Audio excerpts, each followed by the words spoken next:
하나님 감사합니다. 어제는 복된 주일을 지내며 말씀과 기도와 찬양으로 하나님께 영광 돌리게 하시고 내려주신 크신 은혜로 우리의 영육에 또한 가득 채워주시니 참 감사합니다. 많은 성도들이 함께 모여 사랑의 교제를 나누고 서로 기도하게 하시니 또한 감사합니다. 갑자기 날씨가 추워졌습니다. 이로 인해 어려움 당하는 가정 없게 하시고 추위로 인해 움츠러들게 되는 우리의 몸과 마음을 하나님의 사랑으로 녹여주셔서 뜨거운 성령으로 가득 차게 하여 주옵소서. 하나님, 코람데오 신앙을 갖기를 원합니다. 하나님 앞에 서 있음을 기억하게 하시고 하나님 앞에서 작고 연약한 존재임을 인정하고 고백하며 크신 하나님을 의지하고 신뢰하게 하여 주옵소서. 하나님과 같아지려고 하나님의 자리에 서려고 하는 마음이 우리 안에 있습니다. 이 악한 마음이 우리에게서 떠나도록 주여 불쌍히 여겨 주시옵소서. 우리 마음에 우리의 삶 속에서 전능하신 하나님을 중심에 두고 살아가는 겸손과 하나님 경외의 신앙이 바르게 또 굳건하게 세워지게 하여 주옵소서. 그 믿음으로 오늘 하루 이 한 주간도 살아갈 수 있도록 성령님 인도하여 주옵소서. 대림절 세 번째 주일을 지냈습니다. 예배당에 켜는 초의 숫자가 하나하나 늘어갈 때마다 이 어두운 세상을 밝히는 빛으로 오신 주님을 기억하게 하여 주옵소서. 죽을 수밖에 없는 죄인을 구원하시기 위해 이 땅에 오신 하나님의 아들 예수 그리스도를 날마다 묵상하며 나아가게 하여 주옵소서. 우리의 삶에서 작은 부분이라도 예수님을 닮아가는 삶을 살길 원합니다.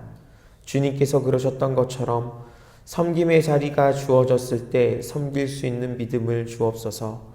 사랑해야 할 사람이 우리의 눈에 보여질 때 사랑할 수 있는 용기를 주시고 악과 불의에 맞서야 할 때 하나님의 말씀을 붙잡을 수 있는 지혜를 허락하여 주옵소서. 구의교회를 위해 기도합니다. 성령이 하나 되게 하신 것을 힘써 지키라는 말씀을 끝까지 붙들고 이 한 해를 하나님께서 기뻐하시는 모습으로 마무리할 수 있게 하여 주옵소서. 내년을 수고하시며 섬길 팀장님들을 발표하였는데 이들에게 힘과 지혜와 믿음을 더하여 주옵소서. 담임 목사님을 비롯한 교역자들에게 지혜와 능력과 영육의 강건함을 주시고 장로님들과 집사님들, 권사님들과 모든 재직들에게 충성된 마음을 주셔서 감사와 기쁨으로 그 직분을 감당하여 하나님께 착하고 충성된 종이라고 칭찬받게 하여 주옵소서. 미래준비국의 다음 세대를 위해 기도합니다. 영유아, 유치부, 유년부, 소년부, 청소년부의 모든 아이들이 하나님을 경험하고 하나님을 바라볼 수 있게 하여 주옵소서. 하나님께서 지금도 살아 역사하고 계심을 분명히 알고 또 그 믿음이 흔들리지 않는 반석 위에 세운 집과 같이 서게 하여 주시고 이를 위해 수고하시는 여러 교사들에게 은혜를 더하여 주옵소서. 환우들을 위해서도 기도합니다. 육신의 연약함 가운데 있는 성도님들을 치료하여 주옵소서. 오래도록 투병 중이신 성도님들이 계십니다. 또한 연로하셔서 힘들어하시는 분들, 또 여전히 입원하여 치료 중에 계신 성도님들 계십니다. 특별히 수술을 앞두고 기도하며 기다리는 집사님의 마음을 주장하여 주옵소서. 여호와 라파 치료의 하나님께서 모든 상황과 여건 가운데 함께 하셔서 머리부터 발끝까지 몸의 악하고 연약한 부분을 만져주시고 치료되고 회복되는 놀라운 역사가 있게 하여 주옵소서. 육신의 괴로움뿐만 아니라 마음이 아프고 힘드신 성도님들도 계십니다. 주님 앞에 나오게 하시고 주님 앞에 모든 것을 내려놓고 어루만져 주심과 위로하심과 또 주님의 도우심을 경험케 하여 주옵소서. 나라와 민족을 위해 기도합니다. 이 땅의 모든 것, 법과 정치, 문화, 사회, 경제, 교육과 안보 모든 것을 하나님께 맡겨드리오니 하나님, 이 땅이 하나님의 것임을 하나님의 나라임을 분명히 알고 고백하게 하여 주옵소서. 하나님을 떠나지 않게 하시고 하나님을 경외하는 그 신앙, 그 믿음에 머물러 있게 하여 주옵소서. 북한과 세계와 열방 가운데 하나님의 샬롬이 있게 하여 주시고 분쟁과 다툼, 전쟁이 그치게 하여 주옵소서. 선교하시는 선교사님들께 함께 하셔서 육신의 건강과 물질 또 환경과 여건에서 부족함이 없게 하시고 가족들 특별히 자녀들을 지켜주셔서 복음 전도의 놀랍고 아름다운 소식이 우리의 귀에도 들려지게 하여 주옵소서. 이 시간 하나님 앞에 올려드리는 우리의 모든 기도와 마음과 정성을 다해 드리는 헌금이 하나님께서 흠양하시는 향기로운 예물이 되게 하여 주옵소서. 말씀을 통해서 우리가 하나님의 뜻을 깨닫게 하시고 하나님과 동행하는 하루가 되도록 성령님 인도하여 주옵소서. 감사드리며 예수 그리스도의 이름으로 기도드립니다. 아멘. 하나님 말씀은 구약 성경 욥기 40장 1절부터 24절까지 말씀입니다. 구약 성경 801쪽에 나와 있습니다. 욥기 40장 1절부터 24절까지 말씀 함께 봉독하시겠습니다. 여호와께서 또 욥에게 일러 말씀하시되 트집 잡는 자가 전능자와 다투겠느냐? 하나님을 탓하는 자는 대답할지니라. 욥이 여호와께 대답하여 이르되 보소서 나는 비쳐나오니 무엇이라 주께 대답하리이까? 손으로 내 입을 가릴 뿐이로소이다. 내가 한번 말하였사온즉 다시는 더 대답하지 아니하겠나이다. 그때 여호와께서 폭풍우 가운데에서 욥에게 일러 말씀하시되 너는 대장부처럼 허리를 묶고 내가 내게 묻겠으니 내게 대답할지니라. 내가 내 공의를 부인하려느냐? 내 의를 세우려고 나를 악하다 하겠느냐? 내가 하나님처럼 능력이 있느냐? 하나님처럼 천둥소리를 내겠느냐? 너는 위엄과 존귀로 단장하며 영광과 영화를 입을지니라. 너의 넘치는 노를 비우고 교만한 자를 발견하여 모두 낮추되 모든 교만한 자를 발견하여 낮아지게 하며 악인을 그들의 처소에서 짓밟을지니라. 그들을 함께 진토에 묻고 그들의 얼굴을 싸서 은밀한 곳에 둘지니라. 그리하면 내 오른손이 너를 구원할 수 있다고 내가 인정하리라. 이제 소같이 풀을 먹는 베헤못을 볼지어다. 내가 너를 지은 것 같이 그것도 지었느니라.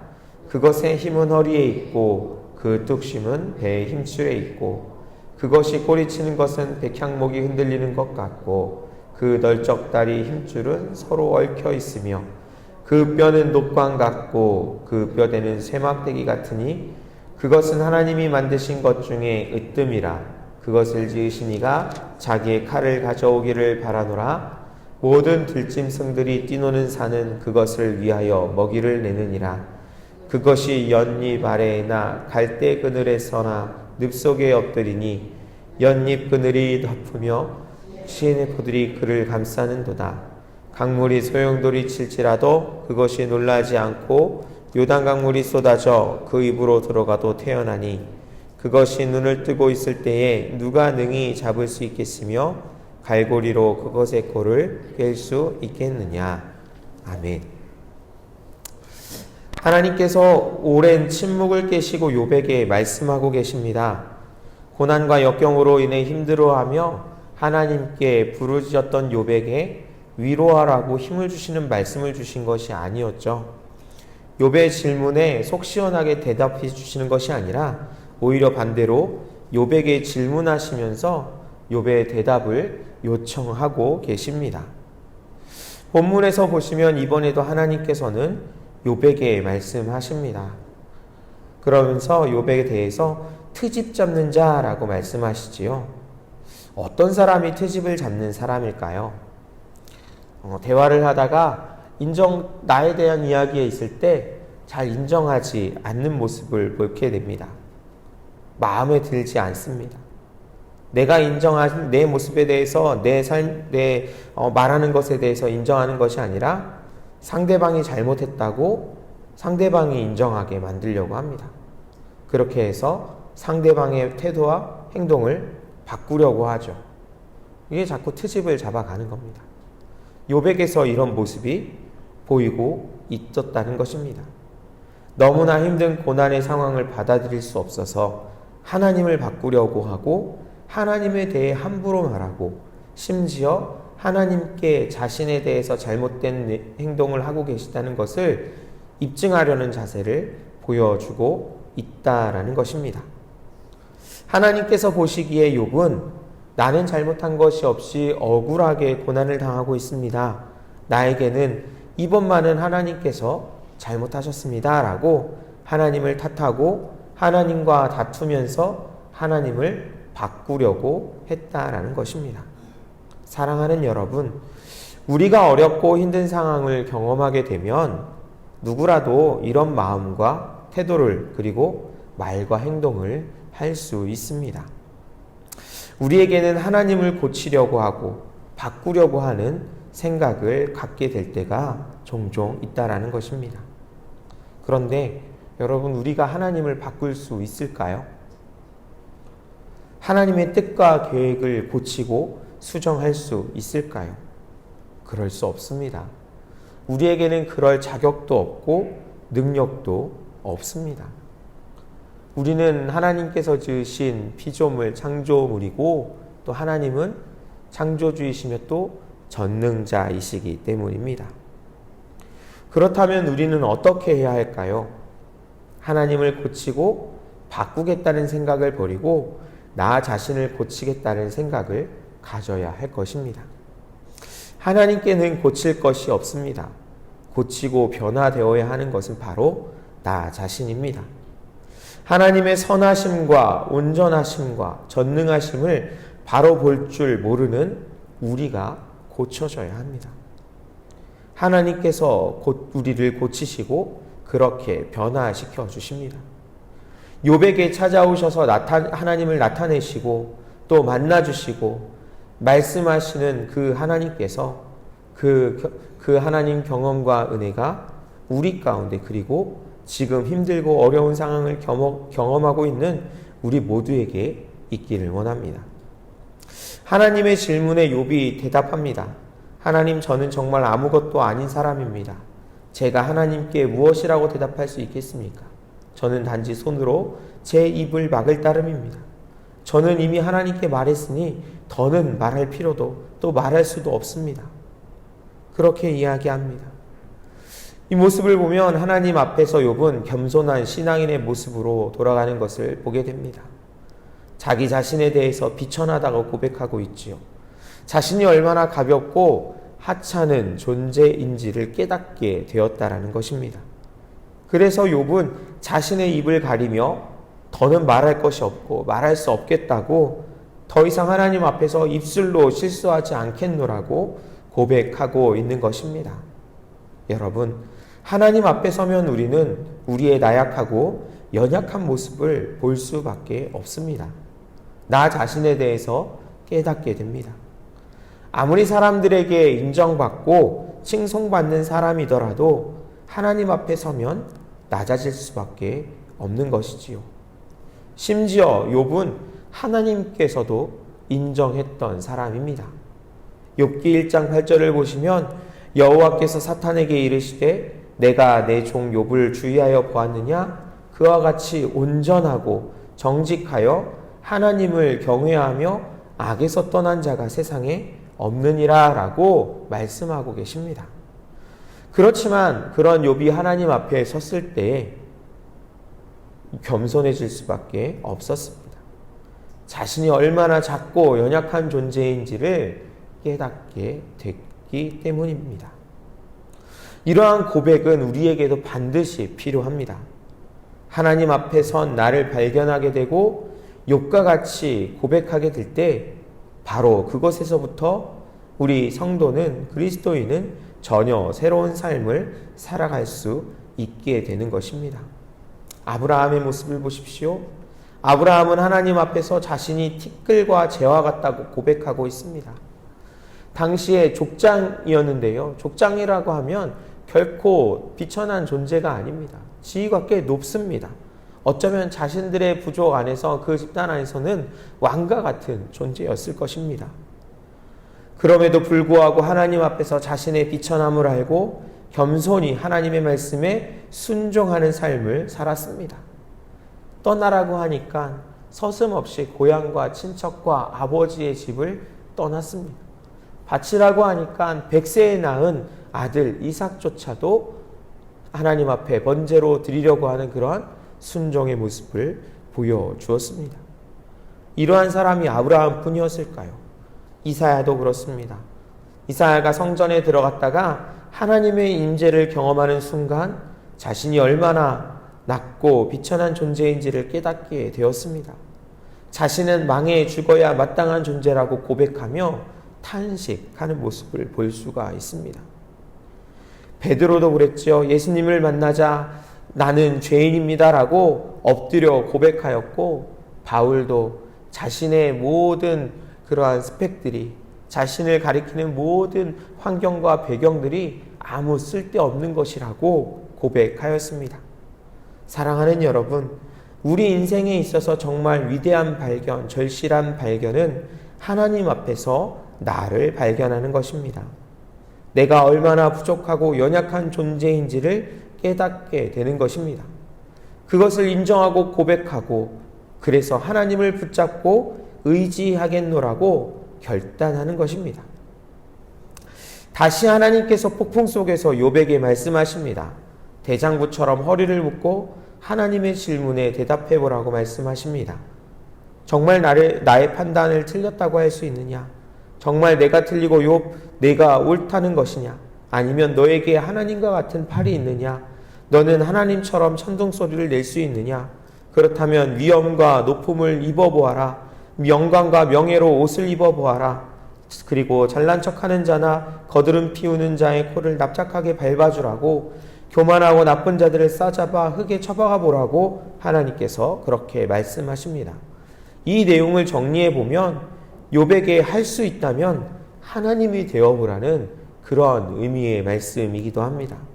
하나님과 같이 되어서 그 능력으로 스스로를 구원해 보라는 그런 말씀인 것입니다.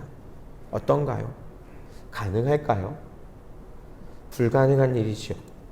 이것이 가능했다면, 욥이 하나님처럼 되는 것이 가능했다면 새 친구의 이야기를 들으면서 속상해하고만 있지는 않았을 것입니다. 자신의 고난과 아픔을 어쩌면 스스로 없애거나 막을 수도 있었을 것입니다. 자녀들의 죽음도 막아보고 자신의 몸의 질병으로 인한 고통과 아픔도 고치거나 아니면 아예 막을 수도 있었을지 모릅니다. 그러나 욥은 그럴 수 없습니다. 그럴 능력이 없습니다.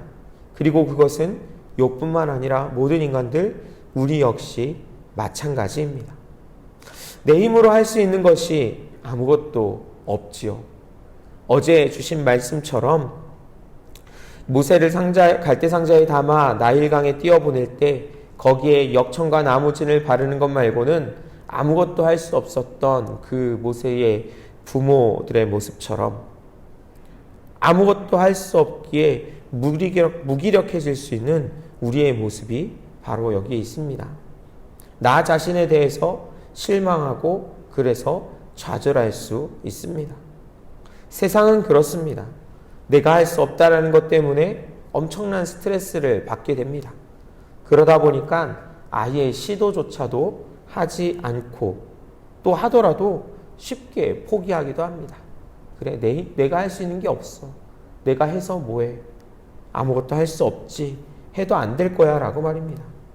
또 자꾸만 실패하는 내 모습을 스스로 받아들이거나 납득하지 못하기도 합니다. 그래서 우울증에 걸리기도 하고요. 분노하며 화를 내기도 합니다. 그렇지만 우리는 다른 모습을 가져야 합니다. 내가 할 수 없기 때문에 더욱 하나님을 의지해야 합니다.